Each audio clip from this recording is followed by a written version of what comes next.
Every story appears ordinary until you see the core side of it. And what you're looking for is the story behind the news. We bring it to you from Lagos, the commercial capital of Nigeria. Giving you all sides and political stories round the clock. Every detail from the start line to the final whistle. Core TV News, expanding your view.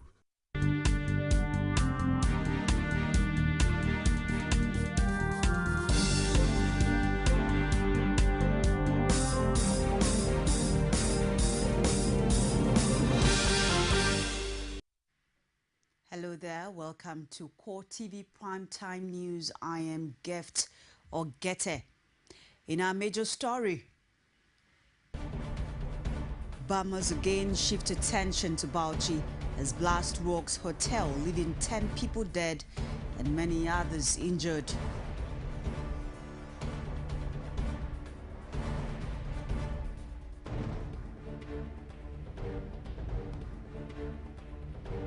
Also in this program, pain and death as more survivors of Wednesday's bombing of a shopping plaza in Abuja are transferred to the National Hospital.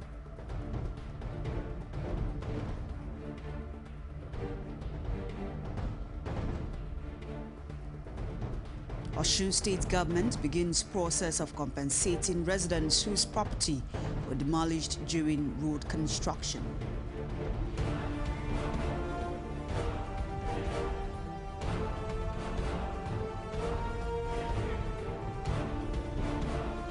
And outside Nigeria, illegal migrants in Israel protest living conditions in camp.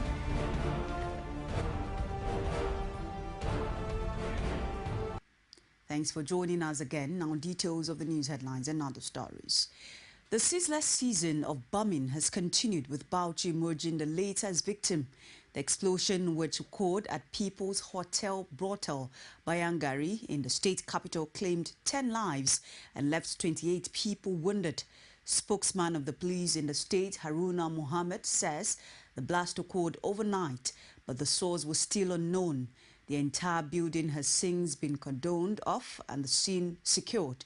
The corpses of the deceased, Mohammed says, had been deposited at the Abubakar Tafawa Balewa University Teaching Hospital, Bauchi, same hospital where the 14 injured victims are receiving treatment. Core TV News learned that 5 people clad in military uniform executed the attack by detonating explosives and shooting at random, as many gathered to watch the highlights of the ongoing FIFA World Cup at the viewing center located in between the 2-story building of the hotel housing the brothel. Meanwhile, the Bauchi State Police Commissioner Lawal Shehu says one suspect has been arrested in connection with the attack. He urged members of the public to be security conscious and to observe happenings within their immediate environment. Some of the survivors of Wednesday's bombing of a shopping plaza in Abuja has been transferred to the National Hospital. This is to ensure they get specialist treatment at Nigeria's premier health facility. But 2 of the initial survivors have now died at the hospital, bringing the death toll to 24. Since the bomb attack on the popular Emma Plaza in the Nigerian capital, medical teams at health facilities like these have been working around the clock to stabilize survivors. Joseph is one of the most stable victims at the National Hospital. He is one of those moved here, and after a few days, he is strong enough to remember what happened on that day. At that moment, I was with one of my brother. So, when my brother is a security there. So, immediately I just left him. I heard the sound of bomb blast, and by there I was heading to my own cyber cafe. So, and I discovered that bomb blast started turning me up and down. So the next thing, I started running from one place to another, and I later found out that my brother is dead, and I'm alive. That is why they brought me here. He is now on his way to full recovery, but his brother, who he was visiting when the bomber struck, did not survive. In spite of his loss, he is still praying for the people who carried out the attack. To them, so that God should intervene in their life, because it will not favor this country. It's happening everywhere. It's not good. So I'm begging God to intervene them. Already my brother is dead now. Even as I'm alive now, I don't even know what to do because he's the one feeding me. Joseph is one of 11 bomb victims still receiving treatment at the National Hospital. Many of them were brought in with burns. Some came with fractured limbs. The hospital management says 2 of the initial survivors have now died. Well, what I said, that in all now, with the 4 transferred from Wuse and the Mitcham Hospital, we have 11 here and now. But out of the 11, of course, we've lost about 2 of them presently. So we'll see. We discharge 1. We have 1 in the ICU, and we have other here in the hospital. Others ones are stable. We will most likely will also discharge another 1 later today. Contact with bomb victims at the National Hospital was restricted. We Court TV allowed access to only 1 ward. But the management is convinced that it's only a matter of days before majority of these survivors are well enough to be back on their feet. FCT authorities have directed the police to arrest and prosecute anyone found riding motorbikes and motorcycles in the Abuja city centre. This according to FCT Minister Bala Mohammed as part of efforts to stem the tide of terrorism and other crimes. The minister conveyed the directive to the FCT Police Commissioner Joseph Mbu through a letter dated June 27, 2014. FCT authorities reminded the police that the ban on the use of motorbikes and motorcycles in the Federal Capital Territory was still in force. The reminder, according to the minister, is underscored by the fact that one of the suspected bombers of Emam Plaza was seen on a motorbike, a power bike, by security agents. Mohammed also directed that all security personnel using motorcycles should obtain permits from the FCT Commissioner of Police and the Transportation Secretariat. Former Vice President Atiku Abubakar has advised Boko Haram fighters to abandon violence against innocent people once and for all as the Muslim holy month of Ramadan begins. In a goodwill message to Muslims issued by his media office, the former Vice President said the war between Boko Haram fighters and government forces has caused enough grief and created so many orphans and widows. He also called for immediate ceasefire and negotiations to bring the fighting to a permanent end.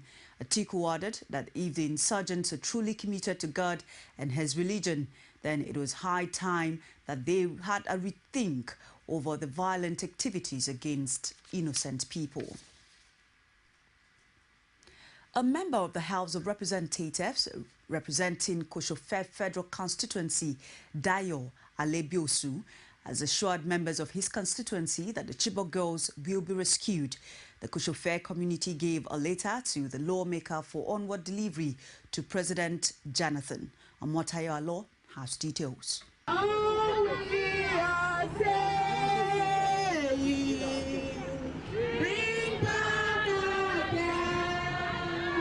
A number of communities, including Anthony Village, Bagada, Maryland, and Mende and environs, have called for the release of the Chibok girls through a letter addressed to the president. Members of the community say they were not being used by any political party. They said they feel the pain the grieving families are experiencing, having lost something as valuable as a child for over 60 days. Right now, we just feel as if everything is going to crumble very soon. You know, as community members, there's no sign that anything is happening. Bombs are going off every day.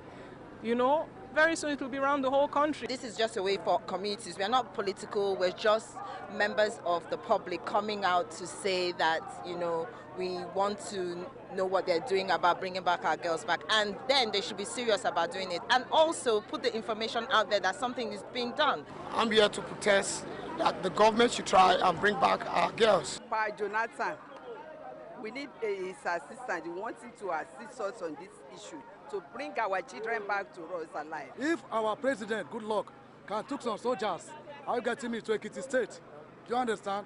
To go and, all because of election. Why don't you use those soldiers to fish those girls out? So what is he waiting for? Regardless of his comforts, a physically challenged person, Farouk Saladiu, say he feels the pulse of what the family of the girls might be going through. Assuming my brother or my sister is among them, I will follow, I won't wait. So I was sleeping, I just tried to just ginger myself to just follow, because they are human being like us also.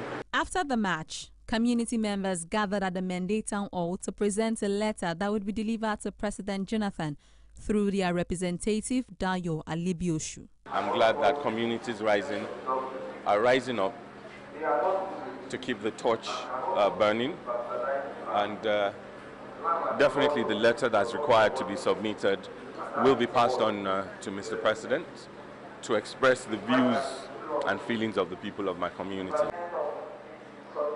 The Anthony community, under the auspice of Community Arising, are saying to government to do more on bringing back the girls. Not just bring them back, but bring them back alive. Omotayo Alo, Core TV News, Lagos. The United Nations Secretary General Ban Ki-moon says it is determined to help Nigeria and other countries in Africa fight terrorism following a series of deadly attacks. Speaking in Nairobi, the capital of Kenya, Ban Ki-moon says he had discussions with Kenyan President Uhuru Kenyatta about how the UN and Kenyan government can work together in countering heinous attacks. He said their talks covered major political and security issues concerning counter-terrorism across Africa. He also recalled his commitment to the Nigerian government on the fight against terrorism. Case abduction of more than 200 schoolgirls. That is again very sad and tragic things. I have dispatched my special envoy twice to meet with the President Jonathan Goodluck, and we have proposed a certain support package to help those families and the victims when they are released. In any way, we have to address this one very much comprehensively. Not one single country or single organization can handle this alone. I adopted this Lion Cub with the hope that all human beings and wildlife animals, they can live in peace and harmony. A human being should know how to live harmoniously with our Mother Nature.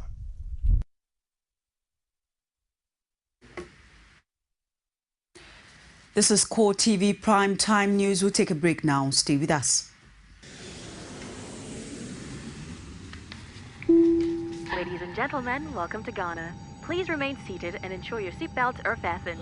You can now turn on your MTN mobile phone data to enjoy a browsing rate of 5 kobo per kilobyte with MTN One World. Thank you. Absolutely. Browse like home with MTN One World. Surfing the web from any MTN operating country costs the same like home. Enjoy affordable rates when you call and send text messages. Terms and conditions apply. MTN.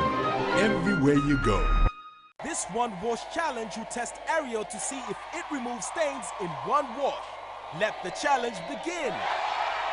First, chocolate and juice. We will wash shirts with Ariel. Look, Ariel has cleaned in just one wash. So which detergent removes stains in one wash?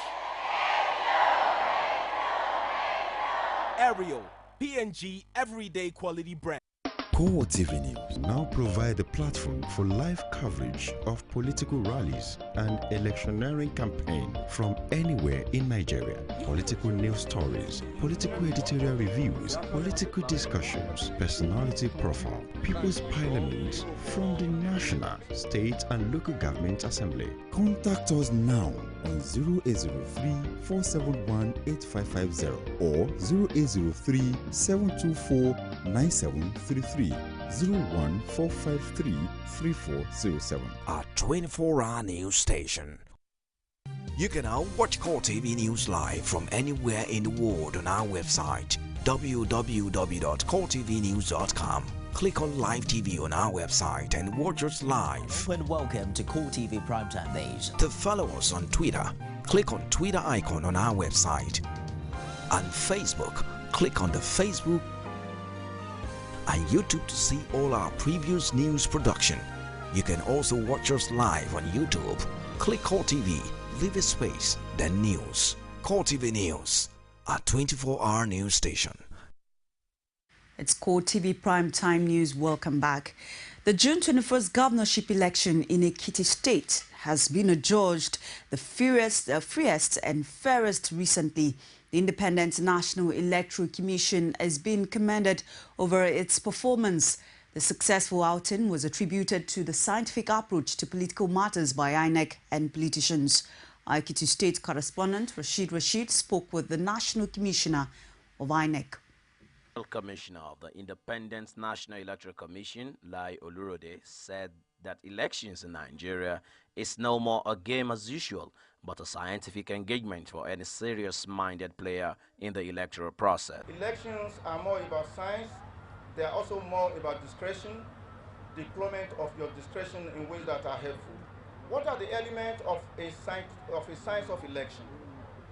The first element of a science of election is predictability. Predictability is very important. You must be able to put your eyes on ground, you must be able to put your ears on ground, and you must be able to discern what are the forces that will shape the outcome of an election. Olurode attributed the success of INEC in the just concluded governorship election in Ekiti State to its ability to play a neutral role in the emergence of the winner, a strategy he calls the science of believability. A scientific process is that of believability. Of course, there have been governors that won elections before in this country and they were not able to celebrate. They couldn't even stay in the state where they won elections because Nigerians or the people in that state did not believe they actually won that election. You can look at the backlash after the event of June 21st. Everywhere was quiet because we didn't do any Caesarean election. It's not an election by Caesarean operation. He boasts on the performance of INEC in the last election, noting that it can be replicated in every other election by any other team with the same desired result. Repetitiveness. You know, in science, when you go to a laboratory, you do an experiment. It must be possible for another scientist other than you to repeat the same experiment and to come out with the same outcome. I can tell you if any other person from the moon, from Europe, from England, come to organize the election as we did on June 21, he or she will come to the same conclusion. Now that the All Progressives Congress is heading to courts to challenge the election process, alleging a faulty process, many are questioning the decision of the APC, given that the election received both local and international commendation. Rashid, Core TV News, Ado Ekiti. A Lagos-based lawyer, Monday Ubani, has commended the Independent National Electoral Commission for peaceful conduct of the just concluded governorship election in Ekiti State. He warned against the militarization of subsequent elections in Nigeria. The impression we got from independent local and international observers who observed the Ekiti election was that it was a reflection of the people's mandate. The choice of the people was Ayo Fayose, and they trooped out en masse and so much enthusiasm, even though we are not ignorant of the fact that there are so many presence of military men in that electoral process, which also something that we must balance and be careful about, because this is democracy. The electoral process should be seen to be very free and fair, and we don't over-militarize the environment. There were allegations of arrest of stakeholders of APC before the election date and all that. Some were denied entry into the city, while others were allowed. So these are some of the allegations that were made against that election. But INEC generally improved, on what took place in Ekiti State, and the issue of irregularities were so minor as to not affect the result of that election itself. There were some minor hitches here and there, but generally the issue of logistics, they improved upon it. The issue of having the ballot papers and ballot boxes on time, and even electoral materials, and then the electoral officers being there on time. They started on time, and then the people were there. They trooped out en masse. He also cautioned APC over its decision to challenge the results of the election in court, saying the incumbent Governor Kayode Fayemi has publicly considered defeat in the election.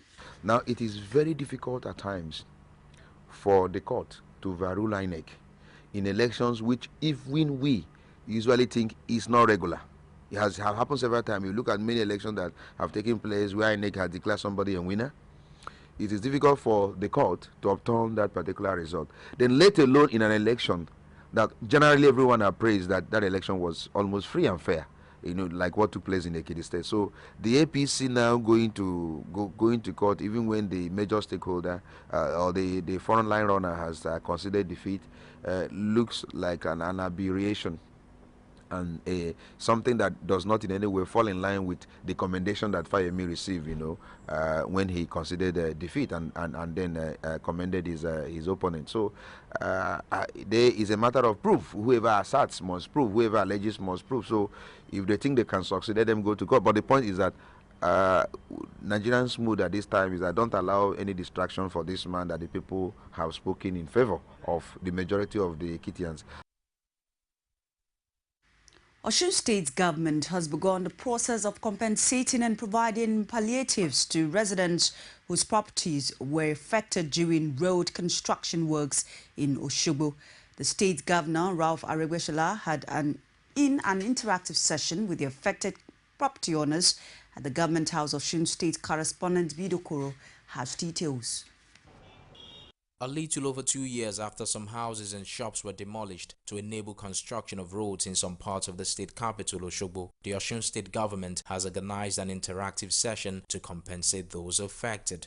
The state governor, Rauf Aregbesola, met with members of the Landlords and Shop Owners Association at the Government House to seek ways at properly distilling the cash compensation. Commissioner for Lands, Urban Planning and Development, Muyiwa Ike, explains the reason for the demolition and reviews plans for compensation to the affected. Definitely, the work that's taking place is within the public rights-of-way. But over the years, because the road network had not been broadened, and so people started to build towards or into the public rights-of-way. And so, by virtue of the development that's coming, there's got to be some adjustment to that encroachment. Essentially, what's being done now is enumeration had taken place. We had done valuation of all the properties, and we had made announcements published to ensure that at least all those affected should come forward. One of the affected property owners, Sidikat Dawudu, speaks on their collective expectation from the state government. We, the landlords of our demolished building, they said we should come. And maybe they are going to pay us or whatever. We didn't know. But they said we should come. And then we are here.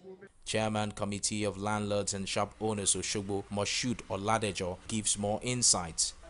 They are the people who give all the CFO and all the documents to build this house. When they want to demolish it, they should have a meeting with us. Since almost 2 years now that they have demolished the houses, we have not able to receive anything from our tenants. Likewise, the government doesn't answer us. So at least for what has been done, we landlords, we have tried our best for the government. They should reciprocate by giving us compensation on the issue. The interactive session ended moments after the state governor, Rauf Aregbesola, promised to make the total cash compensation of 2 billion naira available and instrumentally distributed to all those affected before the end of the year. Beat Okoro, Call TV News, Osogbo. Nigeria Labour Congress has made a renewed call for security agencies to unravel the mystery behind the assassination of Olaitan Ayerinde, a former aide of Edo State Governor Adams Oshiomhole, more than 2 years ago. NLC President Abdul Wahid Omar expressed Labour's displeasure with the police inability to arrest and prosecute the culprits. He was speaking at the formal launch of a book on the slain activist whom Information Minister Labaran Marco once immortalized. I think it is time we remind everybody that has concern on the issue of security that the issue of the assassination, the callous assassination of Comrade Olaitan Ayerinde cannot be left unresolved. And therefore, we must get to the root of this. But I think we need to begin to establish that so that we can all make our contribution. If we have a standing fund for fallen comrades, it means that as workers we will contribute, as public servants we will contribute, as business people we will contribute according to our capacities. And that will then make it possible for that foundation to reach out to the children of our fallen comrades. Executive Council of the Academic Staff Union of Polytechnics has resolved to continue its 9-month-old strike pending the outcome of its meeting with the Senate Committee on Education on July 1. President of the union, Chibuzo Azumoga, made the statement at the end of ASUP's 77th National Executive Council meeting. He said that the meeting of the committee and some education stakeholders scheduled for June 24 did not hold because no government official came. The official said that the committee deferred the meeting to July 1st. Azumoga says the union resolved to continue the strike until the parties arrive at a mutual understanding. The Lagos State Commissioner for Environment, Tunji Bello, has assured Nigerians of government's efforts to avert flood occurrence. He encouraged residents of Lagos to participate actively and responsibly during environmental sanitation activities. Omwatayalo has details. The last Saturday of every month in almost all states in Nigeria is a day dedicated for intensive cleaning and clearing of the environment, popularly known as environmental sanitation. The expectation from many Nigerians on this day is to give full attention to their surroundings, clearing it of filth that usually contaminates the environment. On a tour around Lagos, not many live up to the expectations of the day. An environmental health officer, Olubumi Okeowo, says Nigerians exhibited poor attention to issues that could affect their health, saying responsible compliance to sanitation exercise is the answer to healthy living. In individual houses, they keep on breeding mosquitoes. So how do we now control malaria? But if we all embrace environmental sanitation, definitely we have a clean environment and disease will be controlled to the barest minimum. Many residents seem not to take seriously the cleaning of their immediate environment. See, the way the environment is not good now. Small children, I look at them, they are eating. Sorry. It's not good. While some residents took to what the business of the day is all about, others were engaged in other activities not related to sanitation exercise. Today be the special one we do because now today be the main demand for every month to do it. It's their purpose to do every month because some people know they do environmental every week. That's why they put this one for every month. Lagos State Commissioner for Environment said Nigerians can only enjoy the benefits of a good environment if they totally desist from anti-environmental activities. Because we have to protect our state, we have to protect our people, we have to protect their property, and so it's our responsibility, and we must do it. And we thank God that God has helped us in the last few years or so. Environment officials have tasked residents on the need to maintain a clean environment so as to allow the free flow of water to prevent flooding. Omotayo Alo, Core TV News, Lagos. Islamic leaders have charged all Muslims to be diligent in paying zakat, a due expected to be 2.5% of their income. The clerics say it provides an opportunity for the rich to always help the poor in the society. Again, Omotayo Alo completes the story. The Islamic Society encouraged members to be a source of blessing to their brothers in need by regularly paying zakat and sadaqat for the betterment of other people's lives. The guest lecturer, Abdulhakim Akoni, explains that the payment of zakat would not only help alleviate poverty, but help stabilize the country's economy. According to him, the investment accumulated from zakat's funds can be redirected into creating employment opportunities for Nigerians in need. You know, today people talk about poverty, abject poverty, and what have you. Islam has an instrument to solve this particular problem, and that is the zakat instrument. But because we don't do it, so that is why you have this problem of al-majiris and what have you. So Islam wants Muslims to pay 2.5% of their wealth as zakat. The chairman board of NASFAT's Zakat and Sadaqat agency, Nii Yusuf, says Muslims should eliminate the thoughts of misuse of their funds, but should rest assured that the agency is capable of regulating the funds from Zakat into judicious use. He added that non-payment of Zakat is a sin against Allah. 50% of Nigerians have more wealth than the rest 50% of us. And so we think if we follow the injunctions of Allah are stated in the Quran, if you do zakat, the zakat becomes a means of redistributing wealth, a means of the poor, of the rich, spending only 2.5% of their net worth that's above a nisab. Nisab is the minimum level, and the nisab for this year is around 731,000 naira thereabout. And so it's just about spending 2.5% of your wealth to ease the burden on the poor. Speaking on the importance of zakat, the NASFAT Director for Women Affairs, Nafisat Arugundade, says Nigerians would be of help to one another through the mechanism, while pleading to the Boko Haram sect to consider the early month of Ramadan in forgiving whoever has offended them and release the Chibok girls. This is a period of mercy. If they want God to forgive all their own sins, they should please at this moment sheet their swords and let's all have peace. All we are asking for, and we are begging all Nigerians, both Muslim and non-Muslims, we all know this is holy month, that we should please fast and pray for peace for this nation. A prayer session was made to commemorate the commencement of Ramadan and also for the intervention of Allah on the release of the abducted girls. Omotayo Alo, Core TV News, Lagos. It's Core TV Prime Time News. We'll take another break. When we return, it will be time for business and sports. Stay with us. This one wash challenge will test Ariel to see if it removes stains in one wash. Let the challenge begin. First, chocolate and juice. We will wash shirts with Ariel. Look, Ariel has cleaned in just one wash. So which detergent removes stains in one wash?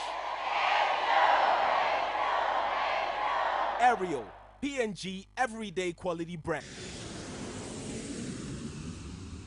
Ladies and gentlemen, welcome to Ghana. Please remain seated and ensure your seatbelts are fastened. You can now turn on your MTN mobile phone data to enjoy a browsing rate of 5 kobo per kilobyte with MTN One World. Thank you. Absolutely.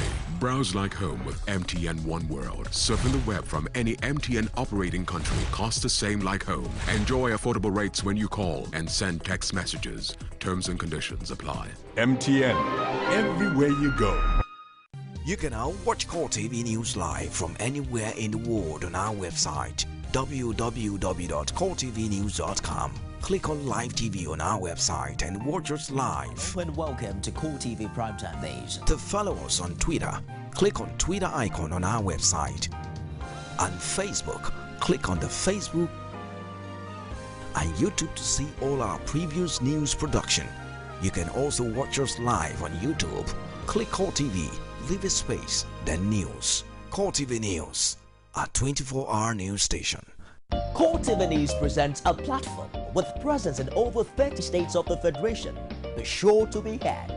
For live coverage of events, we have the capacity to deliver from anywhere in Nigeria and beyond. Contact us now on 0803-471-8550 or 0803-724-9733. 014-533-407. A 24-hour news station.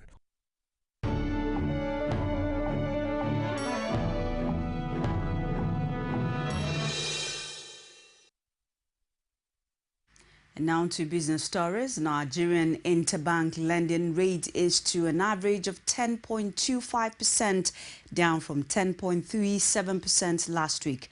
This follows liquidity boost from government revenue disbursals and cash calls for joint venture oil production. Traders say the cash balance held by banks at the central bank rose to about 433.2 billion naira by weekend, up from 297 billion naira last week. Kenya's central bank could accept most bids offered at its treasury bill auction next week, keeping an upward trend on yields, while dealers expect Nigeria debt yields to trade at similar levels to this week in the face of increased liquidity and possible month-end profits taken by some investors. Bond yields have ranged between 11.37 to 11.48% at the short end, while the long tenor fetched 12 to 15%. Nigeria sold 134.5 billion naira of treasury bills with maturities ranging from 3 months to 1 year this week at lower yields. Ghana's cedi may keep testing new lows next week, while tax season in Tanzania and Uganda should lend support to the East African currencies. Analysts predict Ghana's cedi will remain under pressure against the dollar next week as importers hunt for dollars during a period of poor interbank liquidity. The Ugandan shilling is forecast to hold steady next week as demand for dollars from importers decreases and companies swap into the local currency to pay taxes. Meanwhile, the Tanzanian shilling is expected to extend its gains against the dollar next week. This is buoyed by cotton exports and end-of-quarter tax payment. Nigeria's naira currency is seen trading in a tight band next week as additional dollars in the market from state-owned energy company NNPC limits the naira's recent depreciation. The local currency closed at 162.85 to a dollar, not far off 162.90 to close the previous day. And now to sports, where the Super Eagles have arrived the Brazilian capital city of Brasilia for Monday's second-round World Cup tango against the Les Bleus of France. All the 23 players and technical officials led by Stephen Keshi were on the flight that landed at 4:07 p.m. local time, which is 8:07 a.m. Nigerian time. Following the controversy over the team's training schedule on Thursday, the team immediately checked into its abode at the Serene Plaza Brasilia, which is a stone throw away from where the French side is quartered. Youthful midfielder Batshuayi Michael will, however, be the only player who will not taste action, as he said he feels bad following the injury he sustained on the wrist, upon which surgery has since been carried out. Rafael Nadal recovered from losing the first set for the third match in a row to beat Kazakhstan's Mikhail and reached the last 16 at Wimbledon. The world #1 came through 6-7, 4-7, 6-1, 6-1, 6-1 under the centre court roof as rain stopped play elsewhere at the All England club. Nadal, seeded second, will next face Australia's Nick or Sergei Vesely in the fourth round on Monday. Fifth seed and 2004 champion Maria Sharapova reached the fourth round at Wimbledon with a comfortable 6-3, 6-0 win over American Alison Riske. About 1,000 illegal African immigrants in Israel staged a march towards the southern border with Egypt to protest against living conditions in their imminent camp. The protesters, who were allowed out during the day, said in a statement that their march was in protest against their inhuman and unlimited detention in the Holot camp. Holot houses some 2,300 immigrants. The demonstrators say they were demanding to be able to leave Israel and called on the UN Refugee Agency and the international community to take charge of their cases so they can migrate to a third country. We don't want to stay in Israel. So this is our aim. The army stopped us yesterday when we tried to reach to the fence and to cross to the other side to go back to Africa. Let them kill us in Africa. It is better than stay in Israel here, and every day you get persecution from the public, from the government officials. The United Nations Environment Assembly says protecting humanity's life support system is integral to sustainable development. Ban Ki-moon says it is the duty of all to safeguard the environment. Today, there is a common acceptance among governments and people that a healthy environment is necessary for eradicating poverty and supporting equitable economic growth and social progress. At UNIA this week, you have deliberated on many important topics, including the Sustainable Development Goals, the consumption and production patterns, the environmental rule of law, and illegal trade in timber and wildlife. The message is clear. Protecting humanity's life support system is integral to sustainable development. And it is a duty for all. And that wraps up our show for tonight. It was good having you stay on till the end of the news. Thank you so much for watching. On behalf of the entire production crew, I am Gift Ogete, wishing you a very good night rest. Good night.